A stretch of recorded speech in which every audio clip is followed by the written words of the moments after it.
Bruno Jardim. Bom dia a todos. Senador Otto, eu queria saudar o senhor e todas as autoridades que estão aqui, inclusive as pessoas que representam comitês de bacia, os demais membros da mesa e todas as pessoas presentes. Queria agradecer o convite feito ao nosso secretário, que com certeza poderia estar colaborando aqui bastante nessa discussão muito interessante, mas as questões relativas ao incêndio na Chapada Diamantina estão mobilizando demais a ação do secretário, que inclusive pessoalmente está lá nesse processo e me pediu que viesse substituí-lo.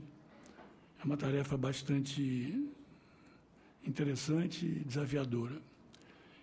E para isso eu trouxe algumas coisas para a gente trocar ideias, né? Então achei a melhor forma da gente poder colaborar é apresentar alguns raciocínios.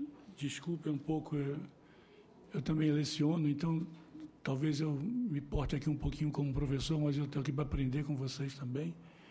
Mas depois de algumas coisas que eu vou colocar, eu queria trazer algumas perguntas para a gente pensar sobre essas coisas e, se de alguma forma isso puder colaborar com o trabalho dessa comissão, eu vou ficar muito feliz. Bom, primeiro vamos discutir um pouquinho, vamos pensar sobre a maneira de entender a palavra revitalização, não é? Talvez no passado, não tão longe assim, o que as pessoas sentissem mais vontade de ver acontecendo na bacia era uma dinâmica econômica que ela não tinha. Era uma bacia difícil de você viver. Tinha muita água, tinha muitos seus recursos naturais, né? Mas talvez tivesse alguma dificuldade de viver, e as pessoas pediram por isso, né? Mas hoje talvez a gente já esteja preocupado com aquilo que a gente não tem mais, mesmo em função do que ganhou. Então, a revitalização deixa de ter um foco, se a gente olhar no tempo, de revitalizar a vida socioeconômica da bacia para pensarmos na vida do ambiente da bacia e na sua capacidade de produzir água, né? Então, essa revitalização que a gente pensa é uma revitalização do rio, mas eu não consigo uma revitalização do rio se eu não consigo fazer uma revitalização da bacia, porque ela é produtora de água. Então, esse conceito, as palavras, elas têm uma força muito grande e em volta delas tem perigos muito grandes, porque a palavra tem pelo menos dois sentidos. Um é o sentido que quer dar àquele que fala, e outro é o sentido que consegue ter através daquele que ouve. E quando você fala para muitos, eu posso ter múltiplas interpretações. Então, a palavra só, o projeto só com o nome de revitalização, ele cria um monte de expectativas, ele cria uma série de ideias nas cabeças, e é preciso que ele esteja muito bem definido o que a gente quer, senão a gente faz muita coisa e não consegue nada. Bom, eu vou pedir desculpas aqui a vocês, mas eu não vou resistir um pouquinho de comentar alguns aspectos conceituais que eu acho que são interessantes. Bem provavelmente todos vocês já conhecem isso, mas eu não queria passar pelo pecado de não ter abordado alguma coisa que eu acho fundamental para algumas discussões que eu estou propondo adiante. Então, uma abordagem hidrológica tradicional, ela pensa em a gente considerar hidrológica, quer dizer, hidrologia é a ciência que estuda a água na natureza, né? Inclusive com uma árdua tarefa de tentar quantificar processos naturais. É quase uma bruxaria, né? Mas uma bruxaria que pode ser temperada com ciência, nos ajudando a ter noção daquilo que a gente se aproxima do comportamento da natureza, nunca conseguindo transformar um modelo natural num modelo matemático, mas ele é um elemento auxiliar bastante interessante. Então, nessa abordagem tradicional, a gente entende a bacia com as suas águas superficiais e suas águas subterrâneas, né? E hoje já pensamos essa questão de uma abordagem hidrológica mais integrada, né? Onde a gente tem, na questão das águas, uma relação entre elas. Mas eu não vou me dedicar muito àqueles termos conceituais, não, porque senão eu vou acabar... Se vocês quiserem alguma discussão, depois me peçam, a gente volta aquilo, tá? Aqui um desenhozinho simples para a gente entender. Sobre o escoamento superficial, a água da superfície, a água que escolhe nas casas fluviais. Eu tenho o que a gente chama de escoamento direto, que é a mania matemática de falar sobre as coisas. O escoamento do rio pode ser entendido como uma soma de duas parcelas. Uma delas, a água que vem da chuva e não se infiltra e escoa diretamente para dentro dos rios, ou seja, que a gente chama de escoamento direto ou difuso, porque ela consegue acontecer em todo o espaço da bacia e vai para dentro dos rios. Isso é muito importante para a formação das cheias. E o escoamento de base é esse que vem por aqui. É um escoamento que vem através do meio subterrâneo e alimenta os rios. É quem dá perenidade aos rios. Né? E vai ao Talveg, tá certo? É quem dá perenidade aos rios. Os nossos rios que cortam, como a gente chama no Nordeste, são aqueles rios em que a água ou não está aqui embaixo, ou quando ela está lá embaixo do nível do rio. Então, quando escoa uma água por esse rio, essa água muitas vezes se perde para o ambiente. Se eu tiver uma barragem, com aquela ideia que muitas vezes tem, eu faço uma barragem aqui, tem um rio seco na frente, largo essa água para perenizar esse rio, ela vai sumir. Ela vai sumir. A perenização se dá com o estoque da água nos reservatórios e o uso de equipamentos hidráulicos que possam transportar bem esse rio. Bom, mas o que eu quero mostrar aqui é que todas as duas coisas são importantes. Na estiagem, eu só tenho isso, mas a combinação dos dois é que faz o regime do rio acontecer. Bom, na questão da água subterrânea, eu queria chamar a atenção aqui, não sei se essa figura está boa, ela mostra o seguinte: quando eu mando furar um poço, eu faço um teste de vazão, alguém diz lá, ó, eu consegui tirar tanto de água, tantos metros cúbicos por hora aqui. Aí você fica com aquela expectativa que vai poder fazer isso sempre. Às vezes, aquela reserva de água, a natureza passou centenas de anos depositando todo ano um pouquinho. E quando você chega lá e tira mais do que a natureza repõe, no instante você seca aquilo. Tá? Então, qual é a vazão segura de uma coisa que eu não vejo e que é difícil dimensionar o espaço onde eu tenho essa água lá embaixo? São questões interessantes que a gente tem que buscar respostas. Bom, lá embaixo eu posso ter 3 tipos de situação. A princípio, um meio poroso, onde a água se movimenta nesse meio poroso, tá? O solo, que às vezes são estruturas geológicas profundas, né? Ainda não consolidadas, como, por exemplo, a região lá da região de Barreiras, Luiz Eduardo Magalhães, aquela região que tem aquela camada de uns 400 metros de espessura e material extremamente poroso que pode armazenar água, né, e transportar para os rios. Alguns locais essa água está confinada por rochas que dificultam a passagem, como se fossem paredes de tubulação, então a água está confinada, por isso quando você fura isso aqui, a água sobe sozinha. Tem locais em que eu só tenho água em fraturas.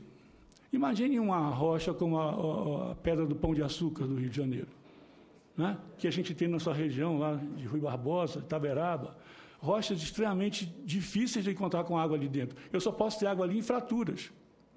E essas fraturas não estão em todo lugar. Eu posso furar um poço aqui, encontrar uma água e furar 5 metros, outro não vai ter nada. Esse meio não é contínuo como o meio poroso, ele tem uma outra forma de continuidade. E se eu tenho isso numa região que chove pouco, a alimentação desse meio é bastante difícil, precária.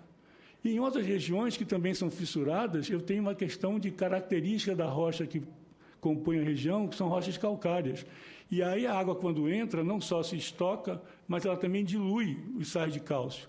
E pode criar caminhos, galerias, condutos extremamente significativos em termos de dimensão. Na Bacia de São Francisco, nós temos ambientes calcários como esse, nós temos ambientes, a região de Irecê, a região que fica ali de Santana para baixo, que tem aquelas grutas ali em Correntina, tá certo? Na região próxima de Barra também temos. Então, em Minas Gerais temos também, tá? Então, assim, nós temos uma diversidade de situações formando água que a gente precisa entender. Se a gente não entender a diferença de cada coisa, é que nem cuidar de uma mesma família que tem filhos com temperamentos diferentes, com hábitos diferentes, com signos diferentes, né? Bom, também outra coisa, para a gente alimentar uma água subterrânea, para ela chegar naquele lugar onde ela está livre, lá embaixo, escoando, eu preciso fazer ela passar por uma região que tem solo que é capaz de armazenar água. Se eu, na minha casa, tenho um vaso de plantas e molhar moderadamente esse vaso de plantas, não vai sair uma gota d'água pelo fundo do vaso que é furado. Não é? Então, o solo tem uma capacidade de reter. Só para vocês terem uma ideia, Um metro de solo pode reter da ordem de 80 a 240 milímetros de água. E existem muitos locais na Bacia de São Francisco que não chove por mês 100 milímetros, 150 milímetros. Então, para eu fazer uma reposição de água para chegar lá embaixo, em locais que eu tenho uma capacidade de retirar água do solo pela questão da evaporação e transpiração, que pode chegar a 150, 170 milímetros por mês, esse balanço de águas da chuva que infiltra, que volta, eu digo, muita coisa, em muitos locais do Nordeste nós temos um curto-circuito hidrológico. Chove, infiltra no solo, volta para a atmosfera. Chove, infiltra no solo e volta para a atmosfera. Então, nós temos um ambiente que tem muitas dificuldades de produzir escoamento superficial e recarga de escoamentos de base. Nós precisamos, então, entender a natureza formando as reservas de água para que a gente possa colaborar nessa formação e sermos inteligentes. Um dia o homem vai ser digno daquele nome que se dá a ele cientificamente, que é de Homo sapiens. É um sonho nosso, né? Por exemplo, quando eu tenho um rio, vocês se lembram daquela figurinha que eu mostrei aqui antes? Essa aqui, ó, eu tenho aqui um rio sendo alimentado por contribuições laterais. Eu posso ter, às vezes, uma boa vontade de querer fazer um poço aqui, porque o rio seca e tal. Então, se eu faço um poço aqui, em volta do poço se forma um cone, igualzinho aquele cone que forma quando a gente em casa, menino, enche o lavatório do banheiro com água e tapando aquela saidinha com aquele coisinha de plástico, né? Quando você tira a água, começa a descer, de repente forma assim, ó, né? Um cone. Quando você faz um poço, se forma ali dentro do solo um cone como aquele. E a gente pode estar puxando a água que iria para o rio. Então, a maneira da gente fazer a localização dos nossos poços, a distância entre um poço e outro, a distância entre um poço e um rio, uma série de questões técnicas precisam ser levadas em consideração para que a gente possa ter uma maneira inteligente de estar interagindo com a natureza. Tá bom? Uma estratégia, por exemplo, de exploração de água, pode imaginar o seguinte: a gente pode, quem sabe, se essa água aqui anda, às vezes demora um ano o caminho dela, porque ela anda a razão de centímetros por dia. E se ela vem de muitos quilômetros de distância, ela pode demorar um tempo muito longo para chegar no rio. E nesse caminho eu posso utilizar ela cá em cima através de poços, e antes de eu sentir falta dessa água no rio, já outras chuvas podem fazer reposições. Então nós temos que pensar uma nova estratégia de ter acesso à água, explorar a água, que seja calcada num conhecimento de como o ambiente forma as suas reservas, né? Isso é um trabalho muito interessante que o pessoal da área de gestão, da área de estudos tecnológicos, de recursos hídricos tem feito. Bom, então, falar essa coisa assim meio chata para vocês do ponto de vista teórico, vamos começar, então, a fazer algumas reflexões. Quer dizer, a ação antrópica, a ação do homem sobre esse sistema hídrico. Tá? E aí a gente tem o seguinte: impactos. Quando eu falo aqui, talvez que até essa palavra ficou pesada, impactos, alterações na recarga. Quer dizer, se a gente mexe no solo, se a gente faz isso, a gente está alterando a forma natural de fazer essas recargas. Mas é necessário fazer? É. A gente precisa fazer regularização de água com reservatórios? É necessário fazer? É, porque se eu tenho chuvas, depois eu não tenho chuvas, essa água vai embora, como é que eu faço? Eu preciso. Mas são impactos. Eu não estou julgando se esses impactos são positivos ou negativos, ou se eles são só positivos ou só negativos, mas eles são alterações. Tá certo? E alterações da qualidade. Nós usamos a água e não usamos simplesmente para beber, mesmo que fosse só para beber, depois que a gente bebe, ela já sai diferente. Né? Então, são muitos os impactos que o homem promove na questão da água, na água em si e no ambiente que produz água. E a gente pode também pensar em medidas que venham compensar isso. Manejos adequados de solo e de água, tratamentos, controle de erosão, uma série de outras coisas. Ou seja, nós temos a possibilidade da ação do homem estar agindo de forma impactante e buscando reduzir os impactos que a gente pode produzir também. Bom, então, nós temos no Brasil implantado um sistema muito interessante de gestão de águas. Conceitualmente, ele é muito interessante. E ele é muito novo também. E se a gente olhar o arcabouço desse sistema, eu diria assim: será que ele não foi pensado para um lugar onde a água tem uma função econômica muito forte? onde ela não consegue nem cumprir sua função social. Será que esse mesmo sistema não precisaria de algumas adaptações, alguns ajustes? Acredito que sim. A diversidade de situações fisiográficas, sociais, econômicas que a gente tem no Brasil, não pode imaginar que a gente venha tratar todos os problemas que nós temos no país de uma mesma forma. Então, a questão da outorga, por exemplo, que já foi falado aqui várias vezes, é um instrumento interessante, mas que está precisando de aperfeiçoamentos. Não é? Na região Nordeste, por exemplo, eu diria o seguinte, lá nós temos um hábito de dizer o seguinte, se até a época de São José não chover, não é? Não tem milho, não tem amendoim, não é? Então, assim, como o dia de São José, que é 19 de março, é muito próximo do Dia Mundial da Água, talvez fosse uma semana interessante a gente parar para refletir como foi o período das chuvas. E aí vamos nos preparar para a estiagem que vem. Né? E não assim temos uma regra do jogo que possa valer para toda a eternidade. Né? Talvez a gente tem que, até que a gente ordene bem o sistema, talvez seja interessante todo mundo parar para pensar. Não é? A questão da cobrança é muito interessante, porque ela vai tentar imprimir a questão da racionalidade, mas é necessário que a água esteja fazendo uma função econômica. Senão fica difícil eu cobrar da pessoa que está usando a água. Né? Vou trazer uma questão para a gente pensar, não vou trazer resposta. A cobrança da água da transposição São Francisco, quem vai pagar por ela? Não precisa me responder, leva para casa essa pergunta. O presidente da Codevar vai responder daqui a pouco. Tá certo. Aí eu vou fazer assim, vamos ajudar a tomar decisões. Devem ser só aqueles que vão utilizar a água ou será o Brasil inteiro? Quanto custa o fato de você ter pessoas no Nordeste, saindo do Nordeste para ir para outros centros e criar problemas de transporte, de segurança pública, de educação, de saúde? E quanto vai deixar de custar? Vale a pena continuar pagando esse outro preço social? Ou será que vale a pena pagar menos e termos uma condição de manter o nordestino no Nordeste? Tá certo?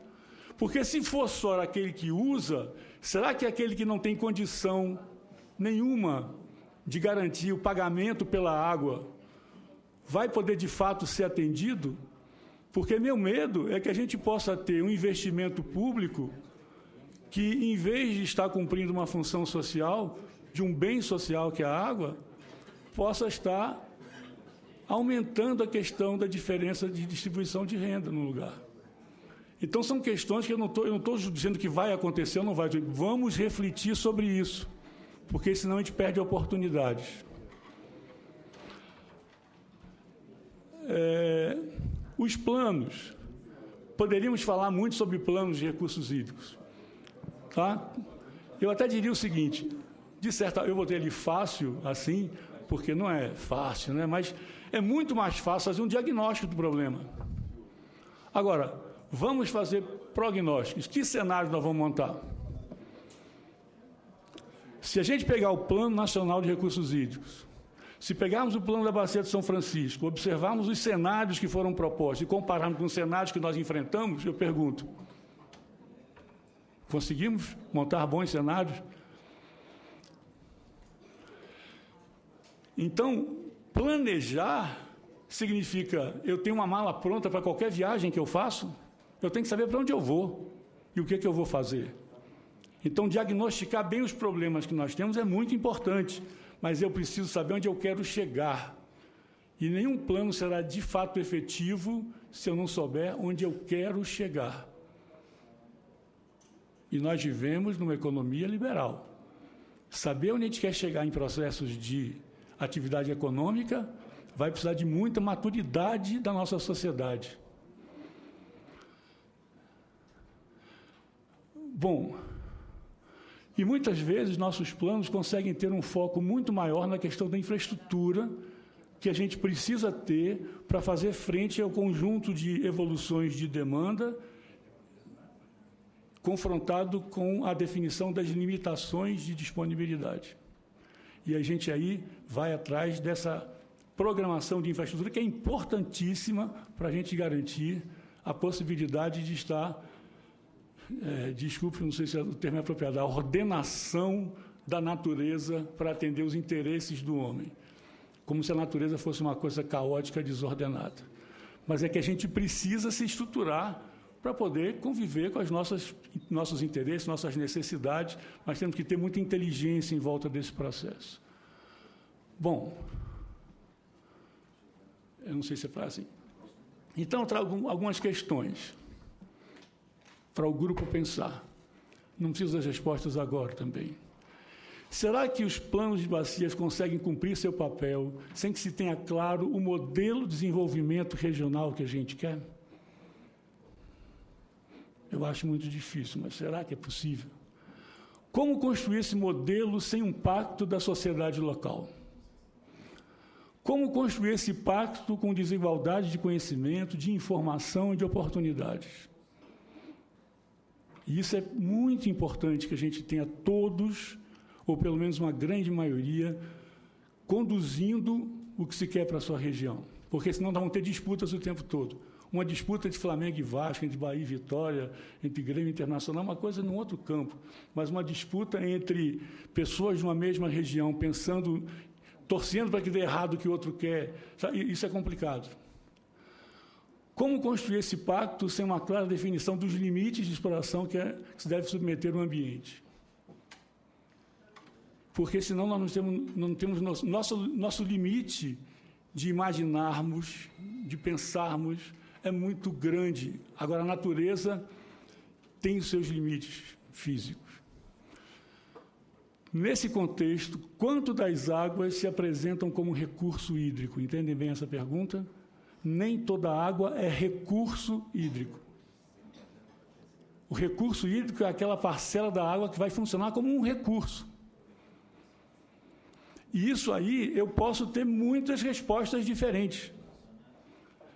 Eu posso querer das águas maior percentagem como recurso, eu posso querer das águas menor percentagem como recurso. Depende do que eu quero para o meu modelo de desenvolvimento. E esse meu limite, que não é um só, tem a sua capacidade de ser viável ou não, se eu extrapolo determinadas situações. Se eu conservo demais, talvez eu não permita a produção dos bens necessários para o desenvolvimento social e econômico. Se eu avanço demais, talvez o próprio desenvolvimento não se sustente. Então, nós temos que ter muita condição de clareza sobre esse tema.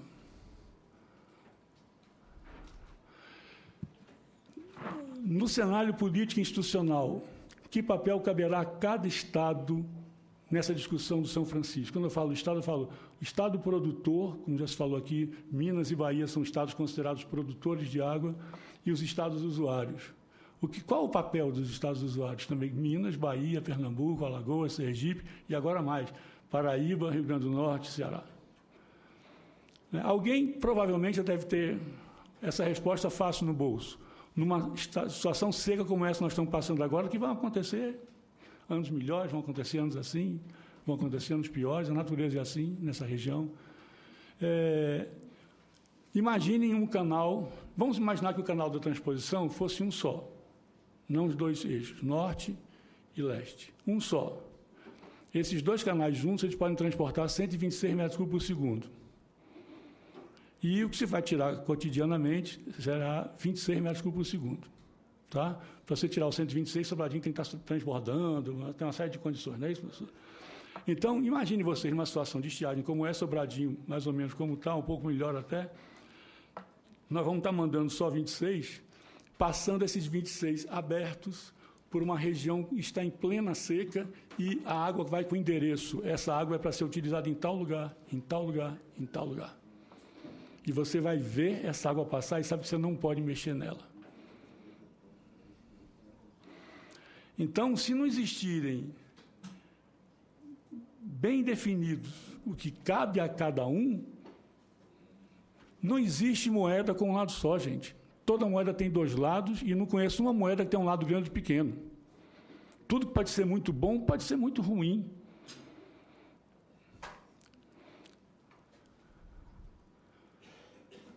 Requisitos indispensáveis que eu coloco aqui, a meu ver, não sou dono da verdade. Modelo de desenvolvimento calcado nas potencialidades e limitações ambientais, inclusive a questão da água. Nós precisamos, sem esses modelos de desenvolvimento pensados, discutidos, debatidos, assumidos pela sociedade de uma região, podemos gastar todo o esforço que for em planejamento de recursos hídricos, não vai conseguir nada. Vai só conseguir fazer bons diagnósticos e não vão conseguir conduzir o processo para nada. Porque o processo anda ao gosto de cada um. Por melhor que seja a sua intenção, por mais achando que está dando certo o que está fazendo, a gente só olha cada um para si. É como se eu tivesse um grande saco e muita gente dentro desse saco fazendo força, cada um empurrando o saco para um lugar e quem está de cima olhando não vê o saco sair do lugar. Porque a força é feita muito grande, mas em várias direções e muitas concorrentes. Gestão integrada dos recursos hídricos estabelecido a partir de um pacto federativo sobre as águas da bacia. Eu não consigo ver nenhum sucesso de gestão de recursos hídricos, mas eu posso estar errado, eu não sou dono da verdade, pode ser uma grande limitação minha, sem que Minas, Bahia e os outros estados façam um pacto federativo sobre essas águas, porque senão nós não vamos ter uma água de integração nacional. Processo de gestão das águas que utilize um amplo conjunto de indicadores e em permanente estado de avaliação. Eu preciso tratar o sistema de gestão como os médicos nos tratam. Como está sua glicemia, como está seu TGO, seu TGP. Tá? Eu preciso estar medindo o sistema de recursos hídricos o tempo todo, saber para onde eu quero conduzir o processo. Então, eu tenho indicadores que estão aqui, quero conduzir para aqui. O que eu faço para conduzir para aqui? Fiz. Conduzir? Sim. Não. Por que não conduzir? Então, se a gente não adianta a gente fazer um monte de coisa, mesmo quando um time de futebol contrata um monte de jogador. Posso dizer aqui, o meu time fez não sei quantos cruzamentos da lateral direita, não sei quantas lateral, roubou não sei quantas bolas no meio de campo, fez tantos passos em profundidade, o goleiro fez tantas defesas, não sei quantas coberturas perfeitas, não sei quantas, e ganhou quantas, aí só essa história. Aí já é outro problema.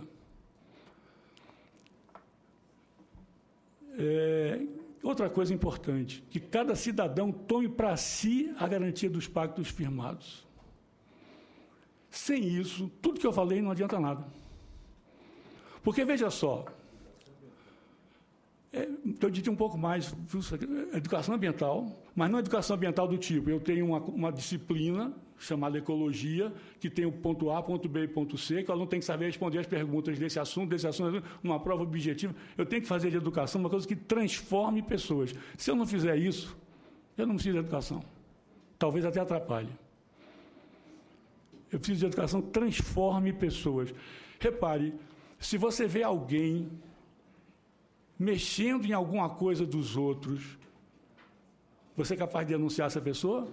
Se você vê alguém usando água de um rio sem estar outorgado, você vai dizer, companheiro, vá lá pedir sua licença. Quer dizer, o Estado tem que ir atrás da pessoa, a pessoa tem direito de fazer o que quer, o Estado tem que ser uma polícia numa questão como essa. Eu acho complicado a gente conseguir fazer uma boa gestão se cada um tiver em si a vontade de fazer bem feito. Ter vergonha de fazer mal feito, mesmo que seja sozinho. Entende?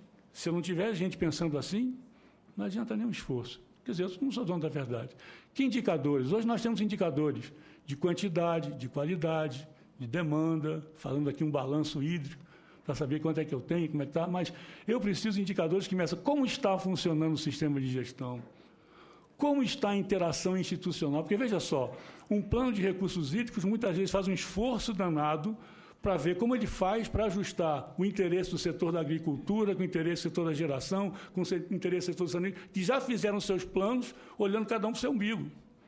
E a gente tenta ajustar. Não seria melhor que a gente tivesse esses planos saindo daquilo que é possível fazer em relação à água que nós temos? Nós temos que transformar o hábito de planejar.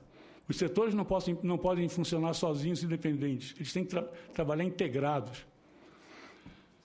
E outra coisa que eu considero importante, essa questão das funções da água. Eu preciso medir a função da água. Função natural. Como é que eu meço isso?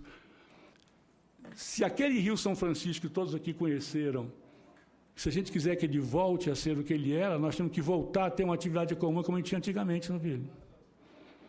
Então, nós vamos ter o rio, mas não vamos ter mais aqueles locais onde hoje se desenvolve uma série de coisas com a capacidade de uma atividade econômica, de uma qualidade social, que o rio, ou que a bacia passou a ter depois de um certo tempo. Então, até que ponto eu posso abrir mão de função natural da água, para que ela vire um recurso hídrico? Esse recurso vai estar cumprindo uma função econômica e uma função social. É justo e é correto que a água cumpra uma função econômica. Por quê? Porque a forma que eu tenho de transformar um bem público é uma coisa que eu posso também fazer retornar à sociedade, de diversas formas. E eu tenho também uma função social, ela está gerando empregos, ela está criando um monte de situações que eu acho que uma boa política de gestão de recursos hídricos deve buscar garantir a função natural adequada, sabendo que eu vou mudar, vou perder parte da função natural, mas perder de forma consciente e responsável, para que eu possa maximizar o retorno econômico da água, priorizando o seu máximo retorno social. Questão do tempo, né? Eu estou quase acabando. Eu falo demais, é problema isso aí. Bom, e aí eu diria, nós precisamos pensar na reabilitação das águas, da bacia, não só o seu meio físico, mas também o ser que mora nela, e do sistema de gestão. Só uma coisinha que eu vou pedir um pouquinho mais da paciência de vocês. O sistema de gestão da água no Brasil, ele é pensado assim, eu tenho um conflito, eu vou botar as pessoas para discutir. E isso é interessantíssimo, não podemos perder isso. Tá? Se não tomar cuidado, nós vamos perder isso. Nós não podemos fazer assim, bom, então vamos embora ver quem tem razão, bota na justiça. Esse é um outro caminho. Esse caminho sem diálogo, sem cada um entender o que está acontecendo com o outro, sem cada um procurar colaborar um pouco com o outro, não vai conduzir a um bom processo de gestão da água, na minha forma de ver. Revitalização, só para terminar, não é somente o que fazer, mas também quanto fazer, onde fazer, quando fazer, por que fazer, o que eu quero obter como resultado e como eu verifico a efetividade da minha ação. Não adianta só ter um programa que nos indique um monte de ações e essas coisas fiquem que nem um bocado de gente empurrar um saco para uma direção que não anda para lugar nenhum. Não estou dizendo que isso acontece, mas estou pedindo que se tome cuidado para que a gente acabe não chegando a uma situação como essa. Desculpe o tempo que eu passei a mais. Muito obrigado. E qualquer contato nós temos.